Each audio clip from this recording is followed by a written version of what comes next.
நீங்கள் போட்டி போடுறாங்களாம் சொல்கிறீங்க, 100 சீட்டு கேட்டுட்டு இருக்காங்கண்ணா. எடப்பாடி பழனிசாமி அவர்கள் மகன் மிதுன் அவர்கள்ட்ட பாஜக விட்டு நீங்கள் தனியாக ஒரு கூட்டணி அமைச்சிங்கன்னா அதில் விஜய் அவர்கள் வருவார், நான் 100 சீட்டு கன்ஃபார்ம் கொடுக்கணும் அப்படின்னு சொல்லியிருக்காங்க. இப்போ இவங்களுக்கு ஒரு 100 சீட்டு, பாமகக்கு ஒரு 40 சீட்டு கேட்பாங்க. எப்படியும் பாமகக்கு ஒரு 40 சீட்டு, 140. தேமுதிக, புதிய தமிழகம், அந்த புதிய நீதி கட்சி, இது போல் எல்லா கட்சிகளுக்கும் சேர்த்து அவங்களுக்கு ஒரு 40, ஒரு 100, 40, 180 போக மீதி ஒரு 50 சீட்டு இருக்குது. 54 சீட்டு இருக்குது. 54 ஏடிஎம்கே நின்றுக்குமா? விஜய்க்கு முன்னாடி இருக்க ஆராக்கு அதிமுக அதை கூட செய்யாதா? ஃபஸ்ட்டு அது போன்ற பேச்சுவார்த்தை எதுவும் நடக்கவில்லை. இந்த செய்தி ஆதவ் அர்ஜுன் அவர்கள் தினமலரில் பிளான்ட் பண்ண நியூஸ் இது. சரியா? எல்லா இடத்துலையும் இந்த மாதிரி பேச்சுவார்த்தை நடக்குதுன்னெலாம் பிளான்ட் பண்ணிகிட்ருக்காரு.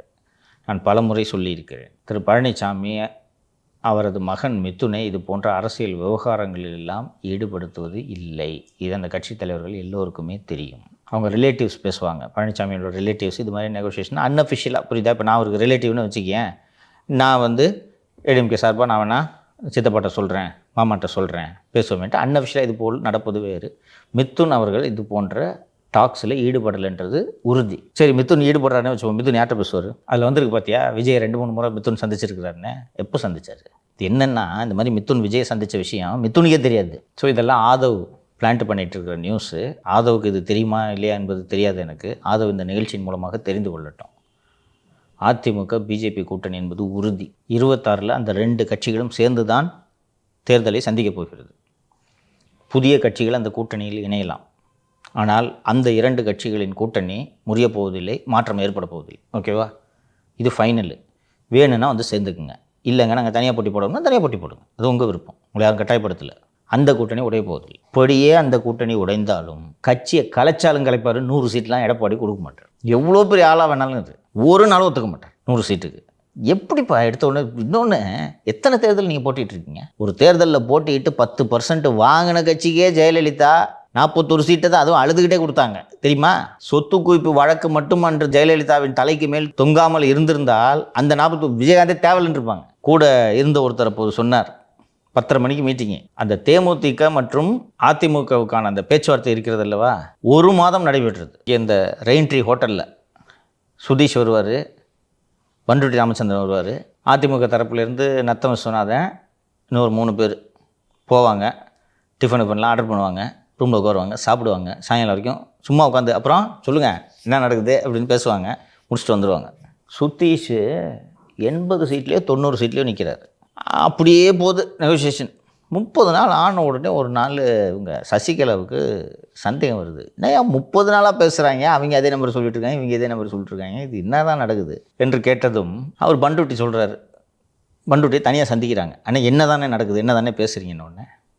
இல்லை, இது மாதிரி சுதீஷ்க்கு 80 சீட்டு தரப்போகிறாங்கன்ட்டு சொல்லியிருக்கிறாரு, ஆனால் 80 சீட்டுக்கு குறையாதீங்கன்னு சொல்லியிருக்கிறாரு என்று சொன்னதும் அவங்க அந்த நம்பர் பிடிச்சிக்கிட்டாங்க. இது ஒன்றும் இனிமேல் செட் ஆகாது என்று தெரிந்து அது அந்த ஏடிஎம்கே நெகோசியேஷனோட ஸ்கில்லை பார்க்கணும். சசிகலா கிட்டத்தட்ட 30 வருஷமாக அவங்க தான் நெகோசியேஷன்லாம் நடத்துறது. போயஸ் கார்டனில் 2011 தேர்தல் இது. போயஸ் கார்டனில் நெகோசியேஷன், கீழே சிபிஎம் வெயிட் பண்ணுது, மேலே சிபிஐ கூட பேச்சுவார்த்தை நடந்துகிட்டு இருக்கு. சிபிஐ கிட்ட என்ன சொல்கிறாங்க, அவங்ககிட்ட கையெழுத்து போடலான்ட்டு அம்மா சொல்லிட்டாங்க. நீங்கள் கேட்குற அதே திருத்துறைப்பூண்டி, நாகப்பட்டினம், கோயம்புத்தூர் அதே சீட்டை அவங்க கேட்குறாங்க தான், நீங்கள் முதல்ல போடுறீங்களா அவங்ககிட்ட போட்டுறா அப்படின்னு. இல்லை நாங்கள் போடுறோம், கொடுக்குற நம்பர் வாங்கி. அப்புறம் அவங்கள அனுப்பிச்சி விட்டுட்டு ஒரே ஒரு கண்டிஷன், வெளியில் போய் கையெழுத்து போட்டுட்டோன்னு அனௌன்ஸ் பண்ணிட்டு போங்க ப்ரெஸ்ஸில். அவங்க கையெழுத்து போட்டு போனோன்னா அடுத்து நீங்கள் வாங்கப்பா. அவங்க வாங்கிட்டாங்க, அதான் சிபிஐ தான் கையெழுத்து போட்டாங்க. உடனே அவங்க போயிட்டாங்க, எதுக்கு மேலே என்ன பண்ணுறது, நாங்கள் போடுறோம். சிபிஐ முடிச்சா அடுத்து தேமுதிக வாங்க, 80 எங்கே இருக்குது, 41 எங்கே இருக்குது. இப்படி தான் நடக்கும் பேச்சுவார்த்தை. அவ்வளோ ஈஸியெல்லாம் விட்டு கொடுத்துட மாட்டாங்க. 100 தூக்கி கொடுப்பாங்களாக்க. உங்கள் ஆசை வேணால் இன்னும் நாளைக்கு கூட தினமலரில் எழுதிக்கிங்க, அதை சொல்கிறாருன்னு. நேற்று தவறாக போட்டு விட்டோம், 100 அல்ல 150 என்று போட்டுக்கொள்ளுங்கள். பெருமையாக அன்றைக்கி வக்கனையாக சொல்கிறீங்க, தமிழ்நாட்டில் நாங்கள் தான் உண்மையான எதிர்கட்சியாக என்ன வேலையாக செஞ்சுட்டு இருக்கீங்க நீங்கள்?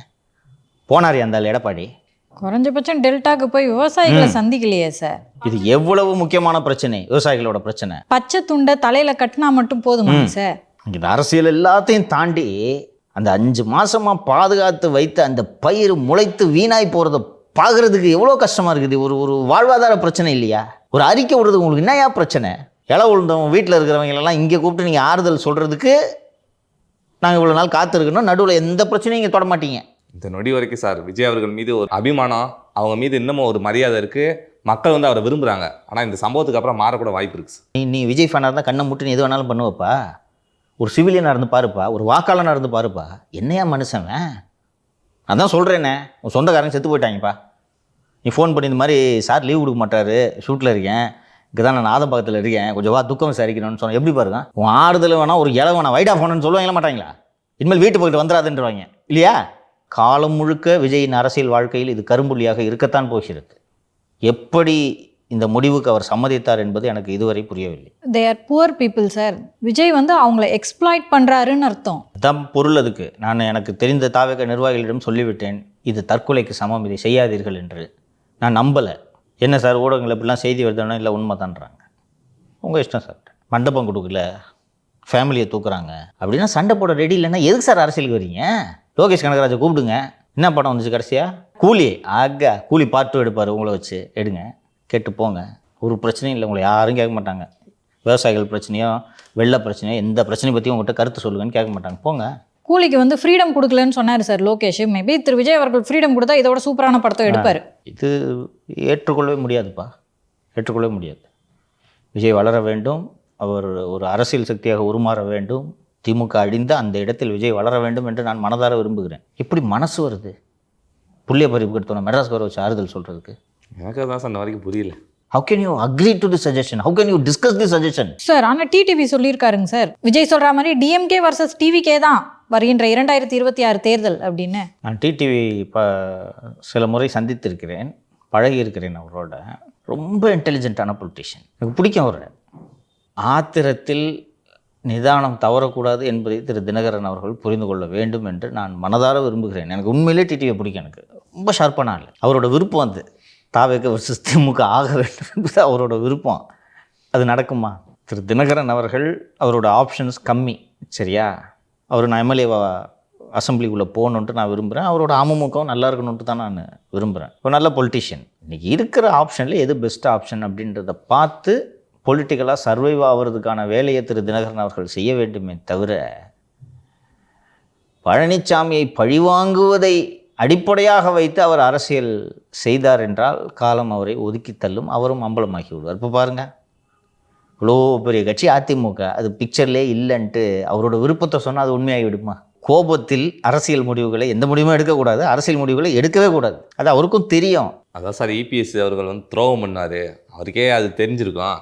இன்னொன்று தாவேக்க தொண்டர்கள்லாம் வந்துட்டு இபிஎஸ் அவர்களை முதலமைச்சரை ஏற்றுக்க மாட்டாங்க அப்படின்னு சொல்லியிருக்காரு. நீங்கள் விஜயை முதலமைச்சர் வேட்பாளராக வைத்து நீங்கள் தனியாக போட்டியிட்டு அவர்கள் வெற்றி பெறப் போகிறார்கள், அது அவர்கள் கட்சியோட பிரச்சனை. நீங்கள் ஏன் விஜய்க்காக பேசிக்கிட்டு இருக்கீங்கன்றது தான் நான் கேட்குறது. கூட்டணிக்கு போயிட்டேன்னா ரோட்டில் நின்றுக்கிட்டே யார்கிட்ட போய் கேட்பேன் நான். அதுக்காக நீங்கள் விரும்பினதை பேசினா அது உண்மையாயிடுமா, யதார்த்தமாயிடுமா? யதார்த்தத்துக்கு புறம்பாக அல்லவா அது இருக்கிறது. ஏற்றுக்க மாட்டாங்க தான் தாவேக்க தொண்டர்கள், அது அவர்களது பிரச்சனை. நீங்கள் பழனிசாமியை ஏற்றுக்க மாட்டீங்கன்றதான் உங்களோட பிரச்சனை.